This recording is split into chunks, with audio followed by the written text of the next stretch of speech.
Hello മക്കളെ, welcome to Eduport. Yes, അപ്പോൾ നമ്മളിതാ ഈ ഒരു വീഡിയോയിൽ ഡിസ്കസ് ചെയ്യാൻ വേണ്ടി പോകുന്നത് എന്താണ്, നമ്മുടെ +2 കമ്പ്യൂട്ടർ ആപ്ലിക്കേഷൻ്റെ ഓരോ ചാപ്റ്റർ വൈസ് വെയിറ്റേജ് ആണ് നമ്മൾ എന്ത് ചെയ്യാൻ പോകുന്നത്, ഈ വീഡിയോയിൽ ഡിസ്കസ് ചെയ്യാൻ പോകുന്നത്. അപ്പോൾ ഒരുപാട് ആളുകൾ നമ്മൾ എജുപോർട്ടിൻ്റെ വീഡിയോസിൻ്റെ ഒക്കെ താഴെയായിട്ട് കമൻറ്റ് ചെയ്തിട്ട് ചോദിച്ചിട്ടുള്ള ഒരു ചോദ്യമാണ്, സാറേ ചാപ്റ്റർ വൈസ് വെയിറ്റേജ് എവിടെ, ചാപ്റ്റർ വൈസ് വെയിറ്റേജ് എവിടെ എന്ന് ഒരുപാട് ആളുകൾ കമൻറ്റ് ചെയ്ത് ചോദിച്ചിട്ടുണ്ട്. അപ്പോൾ അങ്ങനെയാണെങ്കിൽ ഇതാ ഈ ഒരു വീഡിയോ അതിന് വേണ്ടിയിട്ടുള്ള ഒരു വീഡിയോ ആണ്. അതായത് നമ്മൾ ഓരോ ചാപ്റ്റേഴ്സിൻ്റെയും വെയിറ്റേജ് ആണ് ഡിസ്കസ് ചെയ്യാൻ വേണ്ടി പോകുന്നത്. അപ്പോൾ മക്കളെ, ഫസ്റ്റ് ചാപ്റ്റർ ആയിട്ടുള്ള നമ്മളെ +2 കമ്പ്യൂട്ടർ ആപ്ലിക്കേഷൻ്റെ ഫസ്റ്റ് ചാപ്റ്റർ ആയിട്ടുള്ള റിവ്യൂ ഓഫ് C++ എന്ന് പറയുന്ന ചാപ്റ്ററിന് സാധാരണ ഒരു 10 മാർക്കിനൊക്കെയാണ് ഇതിൽ നിന്ന് ക്വസ്റ്റ്യൻസ് വരാറുള്ളത്. അതായത് നല്ല വെയിറ്റേജ് വരുന്ന ചാപ്റ്ററാണ്. നമുക്കറിയാം +1 മുതൽ പഠിക്കുന്ന കാര്യങ്ങൾ വരെ അപ്ലൈ ചെയ്യേണ്ട ഒരു ചാപ്റ്ററാണ് ഈ റിവ്യൂ ഓഫ് C++ എന്ന് പറയുന്ന ചാപ്റ്റർ. അപ്പോൾ ഈ ഒരു ചാപ്റ്ററിന് ടോട്ടൽ 10 മാർക്കിൻ്റെ വെയിറ്റേജ് ആണ് ഇതിൽ വരുന്നത്. ആൻഡ് രണ്ടാമത്തെ ചാപ്റ്റർ അറേസും C++ന്റെ ഭാഗം തന്നെയാണ്.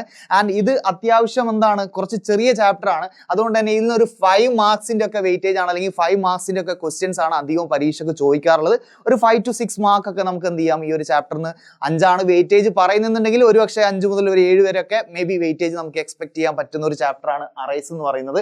ആൻഡ് തേർഡ് ചാപ്റ്റർ ഫംഗ്ഷൻസ് ആണ് അല്ലെ. അതായത് നമുക്കറിയാം ആദ്യത്തെ +2ന്റെ ആദ്യത്തെ 3 ചാപ്റ്റേഴ്സും C++ൽ വരുന്നതാണ്. അപ്പൊ C++ന്റെ പോർഷൻ ആണ് ഫംഗ്ഷൻസ്. ഈ ഫംഗ്ഷൻസിൽ നിന്ന് നമുക്ക് എക്സ്പെക്ട് ചെയ്യാൻ പറ്റുന്നത് ഒരു 8 മാർക്കിന്റെ ക്വസ്റ്റ്യൻസ് ആണ്.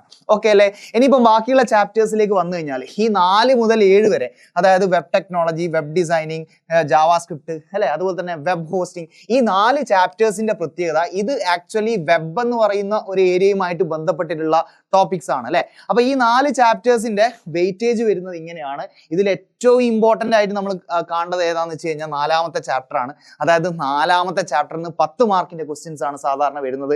ആൻഡ് 5ാമത്തെ ചാപ്റ്റർ ആയിട്ടുള്ള വെബ് ഡിസൈനിങ്, ആക്ച്വലി ഈ വെബ് ടെക്നോളജി എന്ന് പറയുന്ന ചാപ്റ്ററിൽ പഠിച്ചിട്ടുള്ളതിന്റെ കണ്ടിന്യൂഷൻ ആണ് ആക്ച്വലി 5ാമത്തെ ചാപ്റ്ററിൽ വരുന്നത്. ആൻഡ് ആ ചാപ്റ്ററിന് ഒരു 8 മാർക്കിന്റെ വെയിറ്റേജ് ആണ് വരുന്നത്. ആൻഡ് ജാവാസ്ക്രിപ്റ്റ് ആണെങ്കിൽ ജാവാസ്ക്രിപ്റ്റിന് ഒരു 6 മാർക്ക് എന്നൊക്കെയാണ് വെയിറ്റേജിൽ കൊടുത്തിട്ടുള്ളത്. പക്ഷേ ആക്ച്വലി ഇതിലും കൂടുതൽ ക്വസ്റ്റ്യൻസ് ചോദിക്കാൻ ഒരു പൊട്ടൻഷ്യൽ ഉള്ള ഒരു ചാപ്റ്റർ തന്നെയാണ്. 6 മുതൽ ഒരു 8 മാർക്ക് വരെയൊക്കെ ക്വസ്റ്റ്യൻസ് വരാൻ സാധ്യതയുള്ള അത്യാവശ്യം നല്ല ഇമ്പോർട്ടൻ്റ് ആയിട്ടുള്ള ചാപ്റ്റർ തന്നെയാണെന്ത്, ജാവാസ്ക്രിപ്റ്റ്.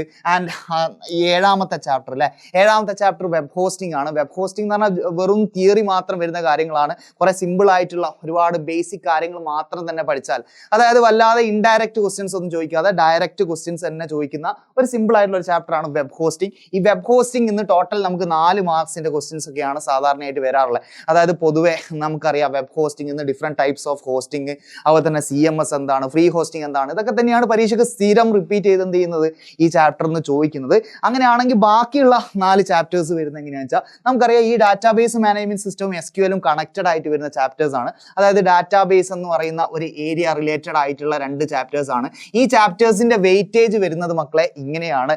അതായത് 8ാമത്തെ ചാപ്റ്റർ നല്ല ഇമ്പോർട്ടൻ്റ് ആണ്. വെയിറ്റേജ് നോക്കുകയാണെങ്കിൽ 10 മാർക്കിന്റെ ക്വസ്റ്റ്യൻസ് ആണ് ഇതിൽ നിന്ന് എന്ത് ചെയ്യുന്നത്, ഇതിൽ നിന്ന് നമുക്ക് എക്സ്പെക്ട് ചെയ്യാൻ സാധിക്കുന്നത്. ആൻഡ് അതേപോലെ തന്നെ 9ാമത്തെ ചാപ്റ്റർ SQL നിന്ന് 8 മാർക്കിന്റെ ക്വസ്റ്റ്യൻസ് ആണ്. ഓക്കെ അല്ലേ. ആൻഡ് ലാസ്റ്റത്തെ 2 ചാപ്റ്റേഴ്സ് ഭയങ്കര സിമ്പിൾ ആണ്, തിയറി ചാപ്റ്റേഴ്സ് ആണ്. ആൻഡ് 10ാമത്തെ ചാപ്റ്റർ പറഞ്ഞു കഴിഞ്ഞാൽ അല്ലെ, ഇത് 10ഉം 11ഉം തമ്മിൽ ഒരു കണക്ഷനും ഇല്ല. 10ാമത്തെ ചാപ്റ്ററിൽ എന്റർപ്രൈസ് റിസോഴ്സ് പ്ലാനിംഗ് എന്ന് പറയുന്ന തിയറി ചാപ്റ്റർ ആണ്. 4 മാർക്കിന്റെ വെയിറ്റേജ് ആണ് വരുന്നത്. ആൻഡ് ലാസ്റ്റത്തെ chapter trends and issues in ICT അല്ലെ, ഈ ഒരു ചാപ്റ്ററിന് 5 മാർക്കിന്റെ വെയിറ്റേജ് ആണ് നമുക്ക് വരുന്നത്. ഓക്കെ, അപ്പോൾ ഇങ്ങനെയൊക്കെയാണ് മക്കളെ ചാപ്റ്ററിന്റെ വെയിറ്റേജ് വരുന്നത്. വെയിറ്റേജ് പഠിച്ചു വെച്ചിട്ട് പ്രത്യേകിച്ച് കാര്യമൊന്നും ഇല്ലാന്ന് അറിയാം, പക്ഷെ ഒരുപാട് ആളുകൾ വെയിറ്റേജിനെ പറ്റി ചോദിക്കുന്നുണ്ട്. അപ്പം നിങ്ങൾ എന്ത് ചെയ്യുക, ഈ ഒരു വീഡിയോ നിങ്ങളുടെ ഫ്രണ്ട്സിലേക്കൊക്കെ മാക്സിമം ഷെയർ ചെയ്ത് കൊടുക്കുക. ഇതുപോലത്തെ നിങ്ങളെ എക്സാം ഓറിയന്റഡ് ആയിട്ട് എക്സാമിന് വേണ്ട ഒരുപാട് കണ്ടന്റ്സ് നിങ്ങൾക്ക് കിട്ടാൻ വേണ്ടിയിട്ട് എന്ത് ചെയ്യുക, ഈ ഒരു ചാനൽ നിങ്ങൾ സബ്സ്ക്രൈബ് ചെയ്യുക. അതേപോലെ തന്നെ മാക്സിമം നിങ്ങളുടെ ഫ്രണ്ട്സിലേക്കൊക്കെ ഷെയർ ചെയ്ത് കൊടുക്കുക. Okay, thank you so much.